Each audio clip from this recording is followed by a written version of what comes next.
was the strongest warrior of his people, but something unseen was destroying him from within.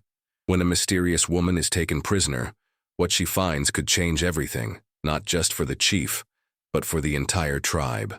What was poisoning the leader of the Comanche, and who would dare to betray him from the shadows? Thank you so much for watching and for all your comments. Let me know at the end if you liked the story, and where you're watching from and why you're following this. The Texas sun blazed mercilessly over the vast plains in the summer of 1867, casting long shadows across the Comanche encampment nestled near the Brazos River. The air shimmered with heat, carrying the scent of sage and wild grass across the land that had belonged to the Comanche people for generations. In the center of the village, inside the largest teepee adorned with painted buffalo and eagle symbols, Chief Tahoma lay on a bed of furs, his breathing labored and shallow. At 28 years old, Tahoma should have been in his prime, leading his warriors on hunts across the endless prairie, but instead, he had spent the last 3 years growing progressively weaker. His once powerful frame, standing over 6 feet tall with broad shoulders and muscular arms that could draw the strongest bow, had become gaunt. His bronze skin, which used to glow with health under the sun, now appeared pallid and covered in a thin sheen of sweat. His deep-set brown eyes, usually fierce and alert, were clouded with pain and exhaustion. The medicine man, old Pahayoko, knelt beside the chief, burning sacred herbs and chanting prayers to the spirits.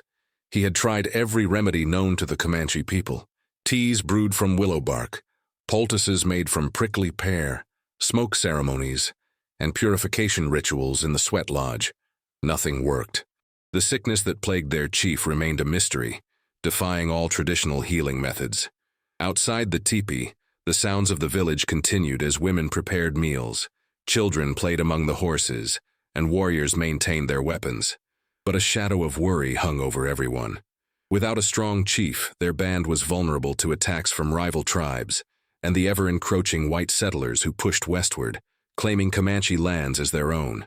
Tahoma's sister, Nayeli, a woman of 25 with long black hair braided with leather and beads, entered the teepee carrying a wooden bowl of cool water. Her face bore the same strong features as her brother, with high cheekbones and a determined jaw. She had been caring for Tahoma tirelessly, her heart breaking as she watched the once mighty leader of their people fade day by day. "Brother, you must drink," she urged gently, lifting his head and bringing the bowl to his lips. Tahoma managed only a few sips before falling back, exhausted from the simple effort. "The council grows restless," Nayeli said quietly, dipping a cloth in the water and pressing it to his fevered brow. "They speak of choosing a new chief if you do not recover soon. Kateni believes he should lead the band." Tahoma's eyes flickered with anger at the mention of his rival. Kateni was ambitious and cruel, a warrior who believed strength came only from violence and conquest. Under his leadership, their people would surely be led into conflicts they could not win.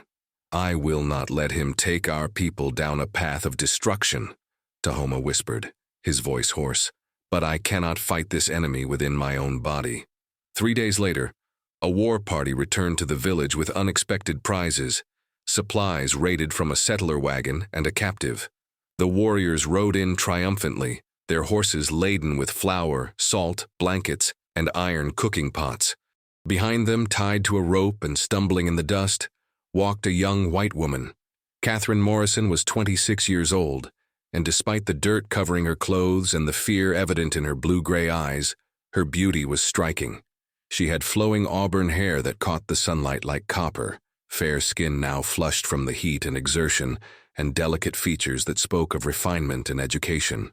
Her traveling dress, though torn and dusty, had once been of good quality, suggesting she came from a family of some means. The warriors had found her wagon broken down on the trail, her husband and their guide both dead from Kiowa arrows. The Kiowa had taken the horses and most valuable goods, leaving Catherine hiding beneath the wagon bed, certain she would die in that desolate place. When the Comanche warriors discovered her, she had expected immediate death, but instead they brought her to their village as a captive. The villagers gathered to see the new prisoner, some viewing her with curiosity, others with open hostility. White settlers had brought disease, death, and displacement to the Comanche people. Many in the village had lost family members to conflicts with settlers and soldiers. Kateni, an imposing warrior with a scarred face and cold eyes, strode forward and grabbed Catherine roughly by the arm. "This one will make a good slave," he announced loudly in Comanche. "She will serve me and my family." But Nayeli stepped forward, her eyes flashing with defiance. "The council has not yet decided her fate, Kateni. You presume too much. Your brother grows weaker each day." Kateni shot back. "Soon I will lead this band, and then I will decide the fate of all captives." The tension between them was palpable, and the gathered villagers watched with keen interest. Before the confrontation could escalate, old Pahayoko emerged from Tahoma's teepee and studied the white woman with ancient, knowing eyes. "Bring her," he commanded simply, then turned and walked back inside. Catherine was dragged into the chief's teepee, her heart pounding with terror. She had heard terrible stories about what happened to white captives among the Comanche. When she saw Tahoma lying on the furs, clearly gravely ill, confusion joined her fear. Pahayoko spoke to her in broken English, words he had learned from traders over the years. "You know healing? Medicine?" Catherine's mind raced. She did know something of medicine and healing. Her father had been a physician in Boston, and she had assisted him for years before marrying and heading west with her husband, who had dreams of starting a ranch in Texas. She had a natural gift for healing, an intuitive understanding of herbs and remedies that her father had encouraged and developed. "Yes," she answered, her voice trembling but clear. "I know some healing arts. My father was a doctor." Pahayoko studied her intently, then spoke to Nayeli in Comanche, explaining what the white woman had said. Nayeli looked skeptical but desperate. She had watched her brother suffer for so long, and every treatment had failed. "If you can help my brother, you may earn your freedom," Nayeli said in halting English, words she had learned from a captive woman years before. "If you fail, or if you harm him, you will die slowly and painfully. Do you understand?" Catherine nodded, swallowing hard. She approached Tahoma cautiously, kneeling beside him. Even weakened by illness, she could see he had been a magnificent man. His features were noble and strong. His long black hair spread across the furs like a raven's wing. Something stirred in her heart, a feeling she quickly pushed aside. This was a matter of survival, nothing more. She placed her hand gently on his forehead, feeling the heat of fever burning through him. She examined his eyes, noting the yellowed whites, and asked through Nayeli about his symptoms: the weakness, the fever, the pain in his abdomen, the inability to keep food down. "I need to examine him more thoroughly," Catherine said, "and I need to know everything he has eaten and drunk, every treatment that has been tried." For the next hour, with Nayeli translating, Catherine conducted a careful examination while Pahayoko watched suspiciously, ready to strike her down if she made any move to harm the chief. Catherine's medical knowledge, combined with her keen observational skills, led her to several possibilities, but she needed more information. "Has the chief always drunk from the same source?" she asked. "The same water? The same vessels?" Nayeli frowned, considering. "He has his own special drinking vessel, made of clay by our finest potter. It was a gift when he became chief. He drinks only from it, as is his right as our leader." "May I see this vessel?" Catherine asked, a suspicion forming in her mind. The decorated clay cup was brought to her, and Catherine examined it carefully in the light filtering through the teepee's opening. The glaze was beautiful, a deep blue-green color that shimmered. Her heart sank as recognition dawned. She had seen similar pottery before, beautiful but deadly. "This glaze contains copper," she explained urgently to Nayeli. "The beautiful color comes from copper salts. If the pottery was not fired properly, or if the glaze was made incorrectly, it can leach poison into whatever liquid is held in it. Your brother is not sick with a disease. He is being slowly poisoned every time he drinks from this cup." Nayeli's eyes widened in shock and horror. She translated quickly for Pahayoko, whose weathered face showed both disbelief and dawning understanding. It would explain why none of their spiritual remedies had worked, why the sickness had come on gradually and persisted for so long. "Who made this cup?" Catherine pressed. "Who gave it to the chief?" The answer, when it came, sent a chill through everyone in the teepee. The potter who had crafted the special vessel was Kateni's mother. a woman known for her beautiful glazed pottery. Whether the poisoning was intentional or accidental remained unclear, but the implications were staggering.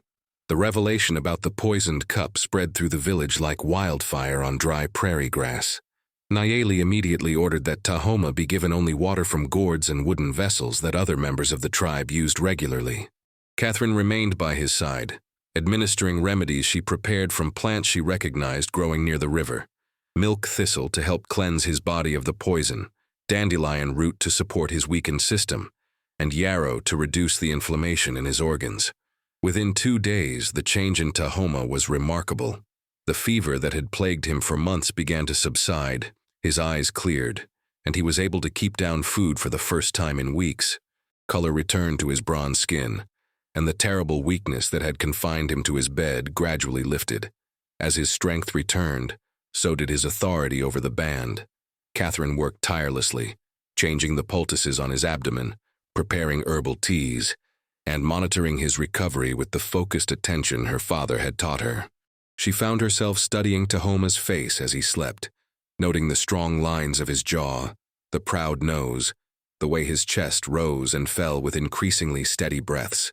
When he woke and their eyes met, she felt something shift inside her, a connection she had never experienced with her late husband, whose marriage to her had been arranged by their families for social and financial advantage.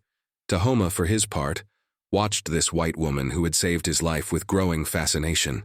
Catherine's gentle hands as she tended to him, the intelligence that shone in her blue-gray eyes, the compassion she showed despite being a captive among people she had been taught to fear, all of this intrigued him deeply. He began to ask her questions, their conversations growing longer as his health improved, and as both struggled to bridge the language barrier with a mixture of English, Comanche, and gestures. "Why did you help me?" he asked one evening as the sun set outside, painting the teepee walls with orange and crimson light. "Your people and mine are enemies. You could have let me die and perhaps earned favor with the white soldiers." Catherine considered his question carefully before answering. "My father taught me that healing knows no boundaries of race or nation. When someone suffers, and I have the knowledge to help, I must act. To do otherwise would be to betray everything I believe about the value of human life." She paused, then added softly, "And you are not my enemy, Tahoma. I see that now." Their eyes held for a long moment, and unspoken feelings passed between them, feelings that both knew were dangerous and complicated by the vast gulf between their worlds. But while Tahoma recovered, and an unexpected bond grew between the chief and his former captive, darkness gathered in another corner of the village. Kateni watched the chief's recovery with barely concealed fury. His mother, the potter Onawa, had been questioned extensively about the cup. She swore the poisoning had been accidental, that she had not known the glaze recipe she had obtained from a trader was dangerous, but few believed her. The timing had been too convenient, occurring just as Kateni began positioning himself to take leadership of the band.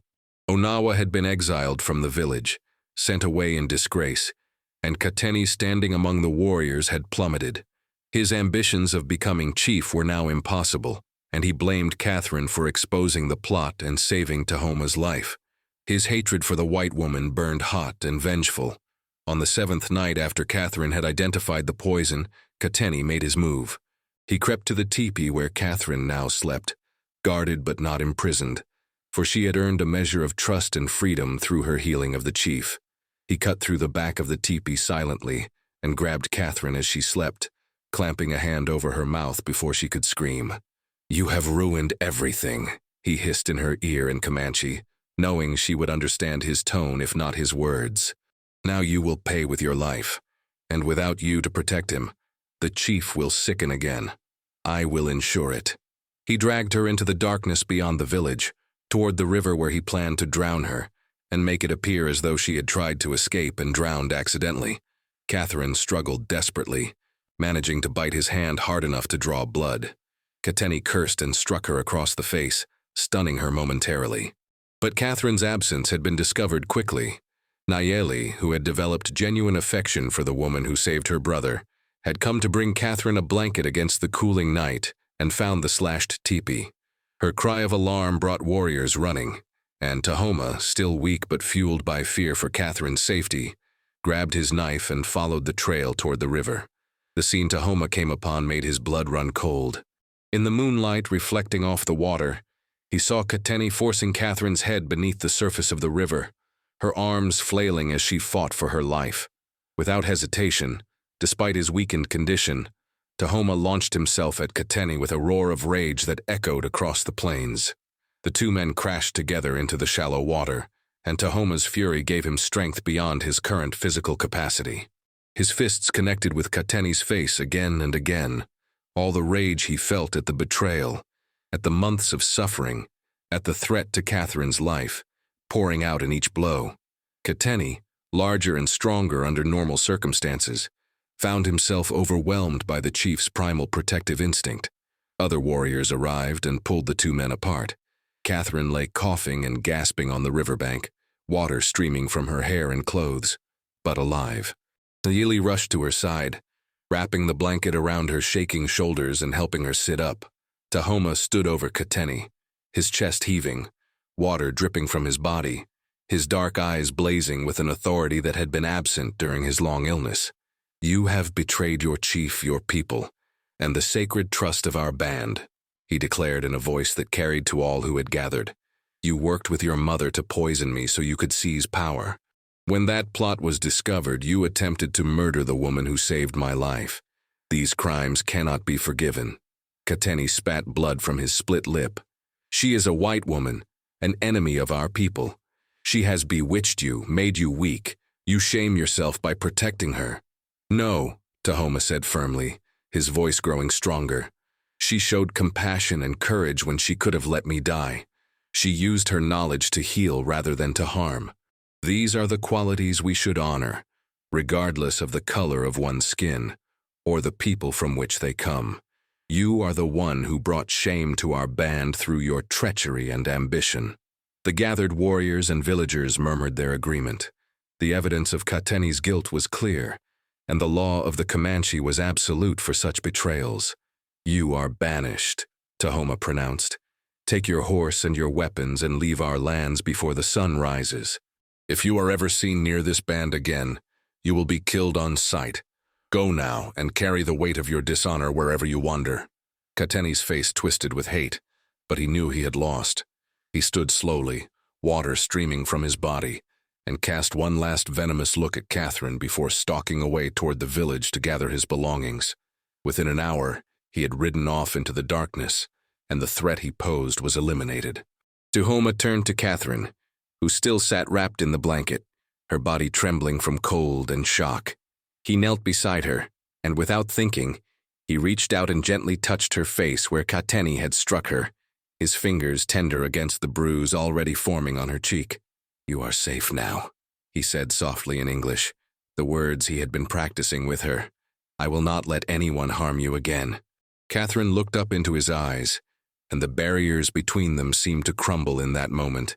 Her hand rose to cover his where it still rested against her face, and she felt tears sliding down her cheeks, tears of relief and fear, and something else, something that terrified and thrilled her in equal measure.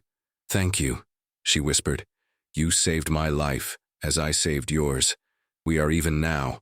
"No," Tahoma said, shaking his head slowly. "We are not even. We are connected, bound together by something stronger than debt or gratitude." He struggled to find the English words for what he felt. "My heart knows you, Catherine Morrison. It has known you from the moment I first saw your face when the fever finally cleared enough for me to truly look at you." The admission hung in the air between them, and Catherine knew she should deny it, should maintain the distance that society and circumstance demanded. But she could not lie, not to him and not to herself. "I feel it too," she confessed, her voice barely audible above the gentle rushing of the river. "I don't understand it, and I know it's impossible, but I feel it too." Tahoma helped her to her feet, and they stood close together in the moonlight, both aware of the eyes watching them from the gathered villagers, both knowing that the path ahead would be fraught with challenges and opposition from both their peoples. Nayeli approached them, her expression thoughtful and knowing. She had seen the way her brother looked at Catherine, had witnessed the tenderness and care, that went beyond simple gratitude. As a woman who had loved and lost her own husband to a raid 3 years prior, she recognized the signs of genuine feeling growing between them. "Come," Nayeli said gently in English. "Catherine needs dry clothes and rest. The night has been long and dangerous, and there will be much to discuss when the sun rises." As they walked back to the village together, Tahoma kept his hand on Catherine's elbow, a gesture of support and protection that did not go unnoticed by the people of the band. Whispers spread through the crowd, some approving, others concerned, but all recognized that something significant had shifted in their community that night. The next morning, Tahoma called a council of the band's elders and senior warriors. Catherine was asked to attend, an unusual honor for a captive, but one that reflected her changed status within the community. She sat beside Nayeli as Tahoma addressed the gathered leaders, his voice strong, and his bearing once again that of a powerful chief. The council gathering took place in the center of the village as the morning sun climbed higher in the cloudless Texas sky. The elders sat in a circle on buffalo robes, their weathered faces grave as they considered the unprecedented situation before them. Tahoma stood before them, fully recovered now, his powerful frame radiating the strength and authority that had made him chief at such a young age. Catherine sat with Nayeli slightly apart from the circle, her heart pounding as she understood that her fate was being decided. "My brothers, my elders, my people," Tahoma began, his voice carrying across the assembled crowd that had gathered to witness the council. "You all know what transpired last night. Kateni, driven by ambition and hatred, attempted to murder the woman who saved my life and exposed the plot that had been slowly killing me for 3 years.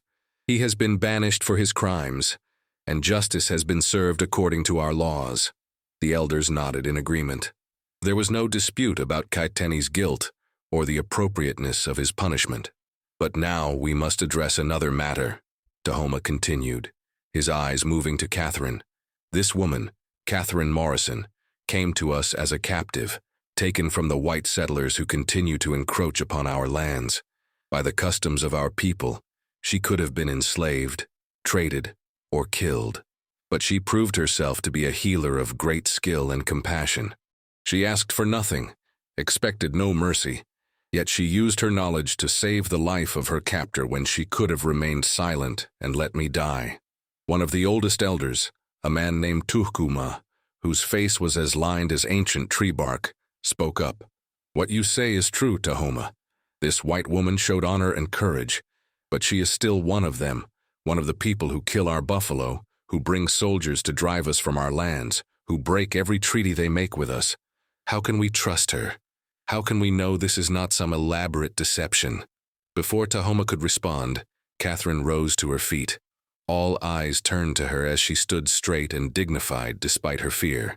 Nayeli made to translate, but Catherine had been learning Comanche words and phrases diligently during her time in the village, and she spoke now in halting but sincere Comanche. "Honored elders," she said, her accent heavy but her words clear enough to understand. "I know your people have suffered greatly at the hands of mine. I do not ask you to forget this or to trust all white people because of my actions. My husband and I came to Texas seeking a new life, but we were foolish and unprepared for the dangers of this land.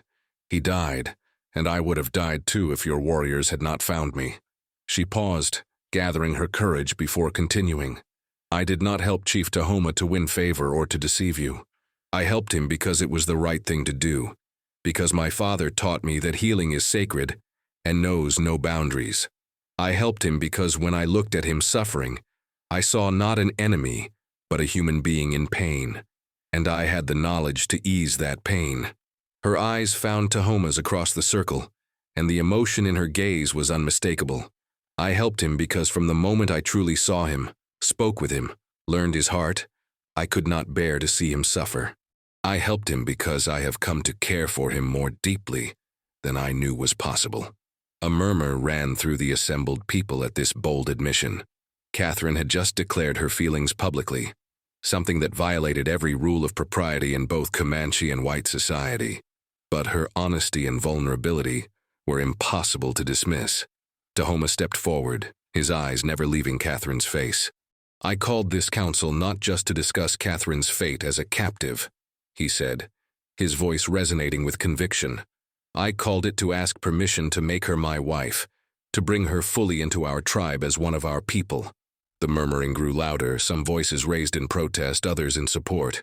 It was not unheard of for Comanche warriors to take captive women as wives, but for a chief to do so, especially with a white woman when tensions with settlers were so high, was controversial and potentially dangerous. Nayeli rose and spoke with passion. "My brother nearly died because of treachery from within our own people, from one of our own blood. This white woman, this outsider, proved more loyal and honorable than Kateni, who was born Comanche. She has shown us that character matters more than the color of one's skin, or the people from which one comes. I support my brother's wish to make Catherine his wife." Old Tukuma shook his head slowly. "The heart wants what it wants, and I do not doubt the sincerity of either the chief or this woman. But we must think of the practical consequences. If Tahoma marries a white woman, the soldiers and settlers will use this as justification for attacks. They will say we are taking their women, and they will come with more guns and more numbers to punish us." Another elder, a woman named Hutsu, who was known for her wisdom, spoke thoughtfully. "What Tukuma says has truth in it. But consider this. Catherine Morrison's husband is dead, killed by Kiowa arrows. She has no family to return to in this territory, and if we simply released her, she would likely die trying to reach the nearest settlement alone. The white people already hate us and attack us regardless of whether we give them specific reasons. At least if she stays here as Tahoma's wife, she may serve as a bridge between our peoples, someone who understands both worlds and can perhaps help us navigate the difficult times ahead." The council debated for over 2 hours, voices rising and falling as arguments were made on both sides. Catherine and Tahoma waited with barely concealed anxiety, their futures hanging in the balance. Finally, old Tukuma raised his hand for silence. "We have heard many voices and many viewpoints," he said. "Now we must decide. Those who support Chief Tahoma's wish to marry Catherine Morrison and bring her fully into our tribe, stand and be counted." Nayeli stood immediately, followed by Hutsu and 3 other elders. After a moment's hesitation, 2 more rose to their feet. The majority had spoken.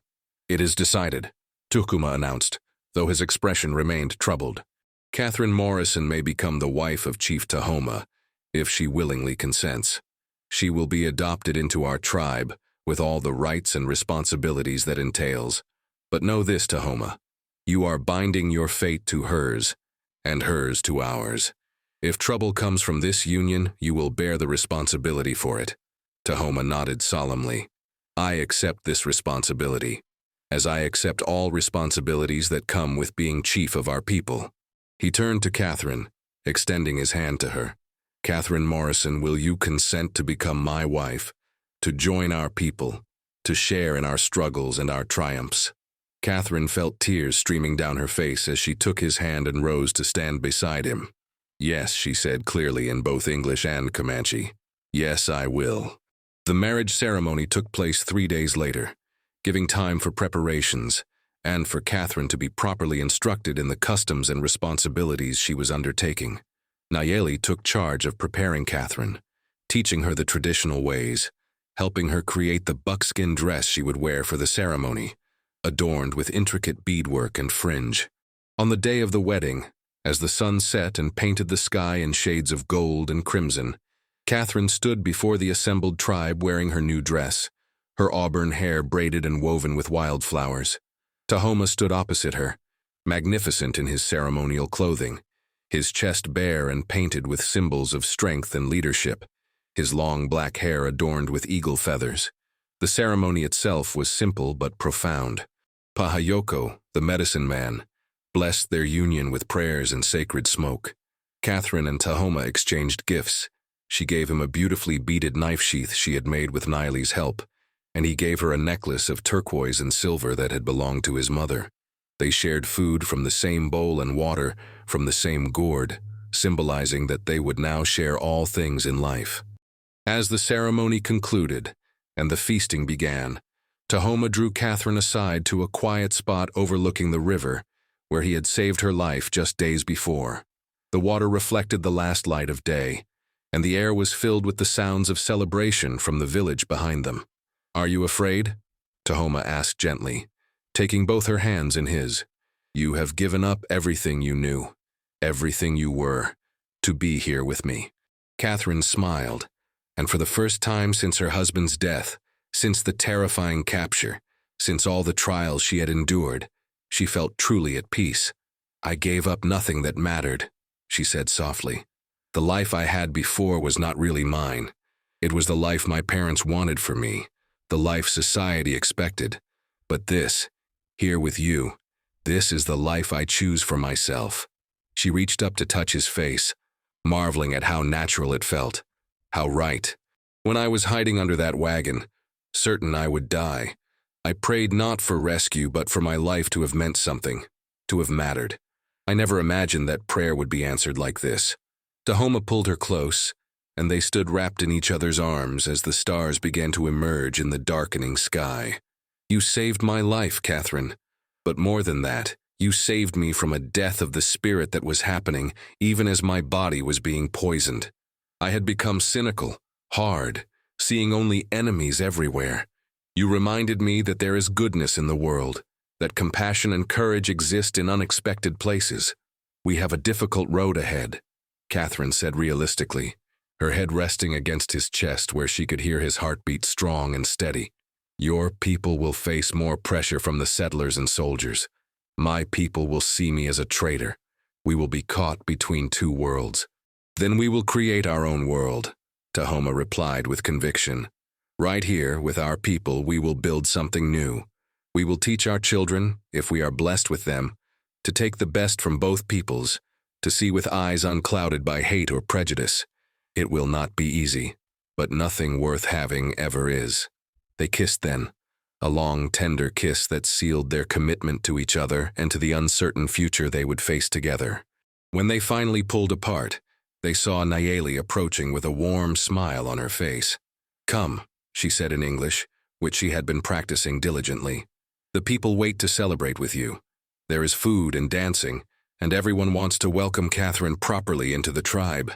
The celebration lasted long into the night, with drumming and dancing around a great fire that sent sparks spiraling up into the star-filled sky. Catherine learned traditional dances, laughing as she stumbled through the steps while Nayeli and other women of the tribe taught her with patience and good humor. Tahoma watched her with undisguised love and pride, seeing how naturally she was beginning to fit into the community, how the initial wariness of the people was transforming into acceptance and even affection. As the weeks passed, Catherine proved herself invaluable to the tribe. She combined her medical knowledge with the traditional healing practices Pahayoko taught her, creating treatments that were more effective than either tradition alone. She helped sick children, tended to injured warriors, and taught several interested women about herbs and remedies. Her presence brought a new perspective to the tribe, and slowly, carefully, she began to build genuine friendships with the people who had once been her captors. Tahoma, fully recovered and stronger than ever, led his people with renewed wisdom and purpose. The experience of nearly dying, of being betrayed by one of his own, and of finding unexpected love had changed him, making him more thoughtful and less quick to resort to violence. When conflicts arose with settlers or other tribes, he sought diplomatic solutions first, though he remained a fierce warrior when battle could not be avoided. 3 months after the wedding, as autumn began to paint the prairie grasses gold and red, Catherine realized she was pregnant. The news brought joy to both Tahoma and the entire tribe, seen as a blessing and a sign that their union was meant to be. Nayeli was especially delighted at the prospect of becoming an aunt. On a cool evening in late autumn, Catherine and Tahoma sat outside their teepee watching the sunset, her hand resting on her still flat belly where their child grew. Tahoma's arm was around her shoulders and they sat in comfortable silence, needing no words to express what they felt. "I never imagined," Catherine said eventually, "that day when your warriors found me hiding under the wagon, that I would end up here, happy, home, loved. The spirits work in mysterious ways," Tahoma replied, kissing the top of her head. "They brought you to me when I needed you most, and in saving my life you gave me a reason to truly live. Do you ever regret it?" Catherine asked, taking me as your wife, bringing all the complications that came with it? Tahoma turned her face toward his dark eyes intense and sincere. Never, not for one moment. You are the greatest gift I have ever received, Catherine. Whatever challenges we face, whatever difficulties lie ahead, we will face them together. You and me, our child, our people. We are building something new here, something precious. A bridge between two worlds that have been at war for too long. Catherine smiled, her eyes shining with tears of happiness. I love you, Tahoma. I loved you from the moment I truly saw you, and I will love you until my last breath. And I love you, my brave, beautiful wife. Tahoma replied. You were meant to be here, meant to be mine, meant to save me in every way a person can be saved. They kissed as the sun disappeared below the horizon, and in that moment, despite all the uncertainty of the world around them, despite the conflicts and difficulties they knew would come, they were completely and perfectly happy.